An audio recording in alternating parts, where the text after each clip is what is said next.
мындай мамлекеттеги мындай беспредел муну тамырын кыркып туруп жана Расулов Нурбек окшогон акмактарды эл алдына чыгып туруп соттош керек. Тергөөчүлөр.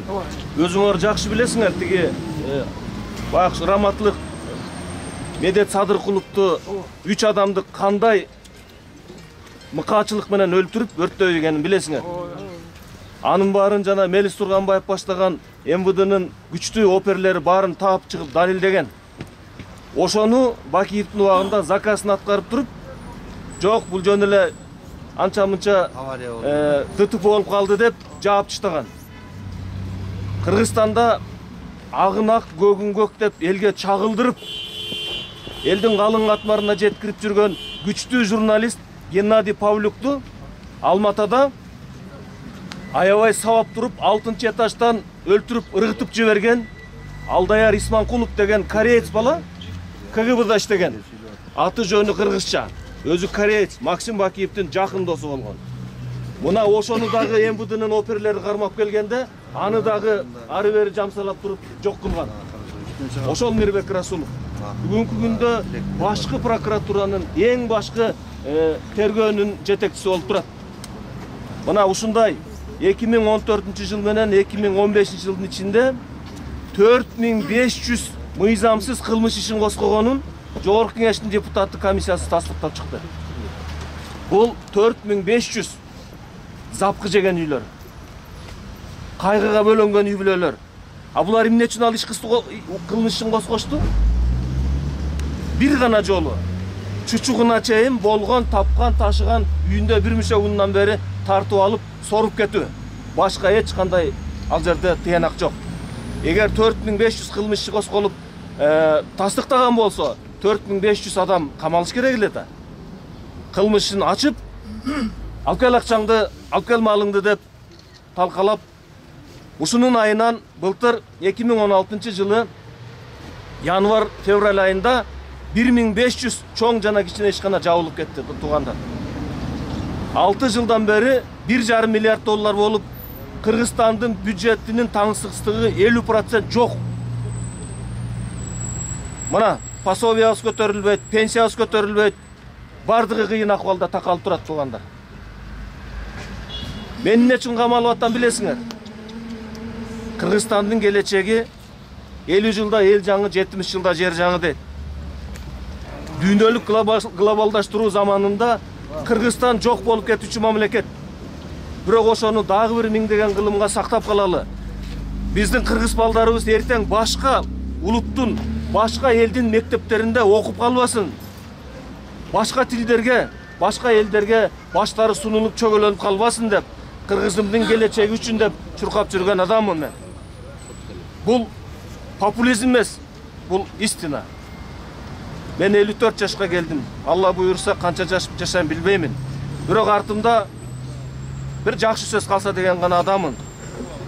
Исхак Разаков айткан экен убагында. Биз канча жыл жашайбыз белгисиз, ал маанилүү эмес. Биз кандай жашайбыз мына ошол маанилүү деп. Туугандар, бардыгыбыз тең Кыргызстандын келечеги үчүн, Кыргызстандын бүтүндүгү үчүн биз ар бирибиз салымыбызды кошушубуз керек деп ойлоймун.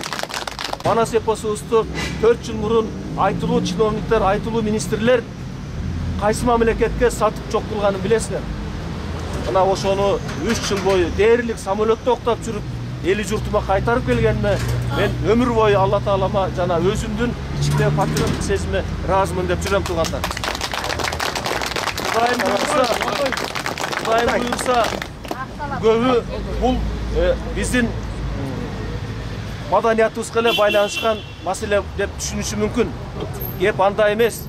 Биздин улуттук баалуулуктарыбыз эң биринчи орундагы биздин коопсуздугубуз, чек-ара маселелерибиз, анан Кыргызстандын келечегиндеги бүтүндүгү, же бар болушу, же жок болушу жөнүндө сөз. Манас эпосу биздин 9 улуттук баалуулуктарыбызды дүйнөлүк мураска киргизип, 198 мамлекеттин мөөрүн бастырып, эл аралык паспорт алып келип элимдин колуна тапшырып бердим. Буга мен абдан сүйүнүп.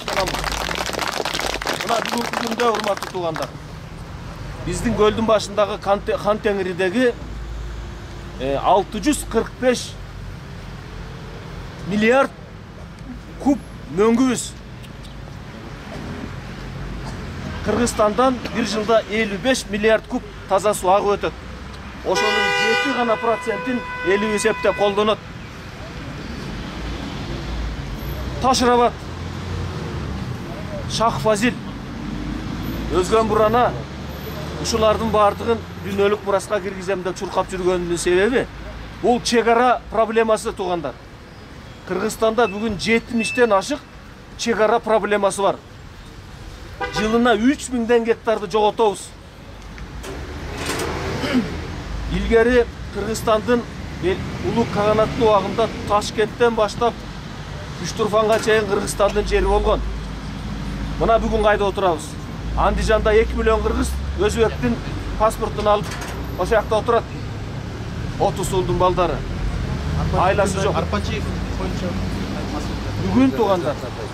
Ушул Кыргызстанда эртең 90-жылкы жана 2010-жылкы эл аралык араздашуу, бирин-бирин өлтүрүү, чатак маселеси чыгып кетпесин деп, ушу чегара маселесиндеги орчунду дүйнөлүк мураска киргизе турган иштер менен чуркап жүргөн кезим болчу.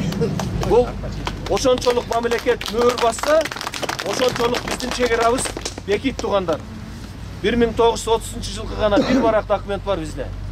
ЦИКтин, Всесоюзный Центральный исполнительный комитеттин. Ошондо жазылып калган. Границы сопредельных государств определяется деп туруп, по пойме реки, по хребтам гор деп бүттү. Суу менен, анан кыр менен деп эле жазылып калган. Канчалык жылына суу кирет, Кыргызстанды көздөй ташкындайт. Ошончолук жүздөгөн гектарыбыздын баарын жедирип жүрүп отурабыз.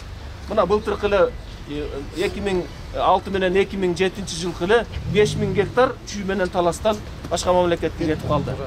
Далилдей турган кагаздары чок болду. Ошонун баарын тасыктай турган, далилдей турган, чегара боло турган биздин 198 мамлекет печатын баскан эң чоң дүйнөдөгү иностран эл аралык паспортубуз ушул болот тургандар. Мына чүй орунда 3 шаар бар жер астында. Караканиттердин убагында курулган. Суяп, Баласагы, Невакет, мына Токмок Бурананы билесиңер. Ушуну дүйнөлүк мураска киргизип келгенин башында турдум туугандар. Бул Казак менен Кыргызстандын ортосунда чегарабыз 1000 жылга бекиди. 1000 жылга бер жагы бекиди. Эч качан тана албайт, эч качан айта албайт. Көп убактыңарды албайын туугандар. Мына ошолордун баарын камтый турган проектлердин баары токтоп турат азыр. Белгилүү себептер менен, өзүңөр билесиңер. Тигил пулун баарын самак жасай берсе кадыры өсүп кетет. Демек бул президенттикке чыга турган инсан окшойт деп. өсүп кетти деди да. Байлык менен бийликке умтулган киши эмесмин. Президент не кылам? Мисал үчүн. Байлык бийлиги жок эле эл үчүн жасай турган иштер толтура эмеспи? Туурабы? Тескерисинче ошол президент болот элем. Ана мен эртең элди кыйратат элем дегендердин баары келип, Карганбек мырза, кел сенин эл аралык байланыштарыңды колдонолу. Экономикалык саясий баткакта тыгылып турган элибизди сууруп чыгалы. Тышкы карызыбыз баланча миллиард доллар болуп кетти, жабалы дешпейби? Занимается просто дешевой политикой и сидят просто. Ар кайсы туугандарын ар кайсы мектепте директор эле жумуш орун бюджетти талап жетти. Анан Арпачиев жөнүндө бир сөз айтып коеюн. Урматтуу туугандар, Арпачиев деген Кыргызстандын башкы прокуратурасынын башкы следователин менин үй бүлөм арыз жаздырып каматтан. Алар группа болуп чогулуп алып, мамлекеттик преступление жасашкан. Кылмыш ишин ойлоп чыгып, 14 адамды 7-8 жыл мурун мамлекет иштеген 14 адамды үстүнөн кылмыш иш козгоп калып эле. Акча сурумайда. Кылмыш иш козгоп туруп, Аламидиндин актымен келип дегенде бир күн камап көрүп, көрдүңөрбү? Барыңарды талкалайт. Давай Самаковго тескери показания бергиле деп коркутканда баары коркуп, да кылмыш кылып турмун деп жок жалааны мойнуна алышып, эми молодец, жалааны мойнуңа алдың деп туруп, ошол прокуратурадан эле кайра кылмыш ишин кыскартышкан.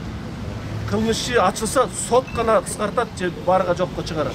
Мына преступление кайда жатат. Анан ошонун негизинде алып кел Самаковдон 2 миллион долларды сыгабыз деп туруп, жанагы Сейитов, Арпачиев, жанагы Бекмамат, Кайран, ушул 4 кишилер кылмыш ишин түзүп алып, мына ушуга келген.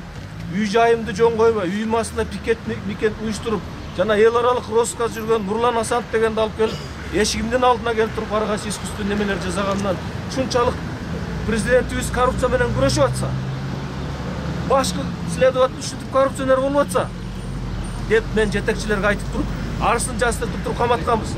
Бүгүнкү күнү ошол арпачылыктын кол алдында иштеген Бирбек Расулов жана башкалар, Абдырасулов деген бир шумчу бар, чогулуп алып келип туруп, самакты эптеп, эмне жалган жала болсо да камаш керек болуп отурат туганда.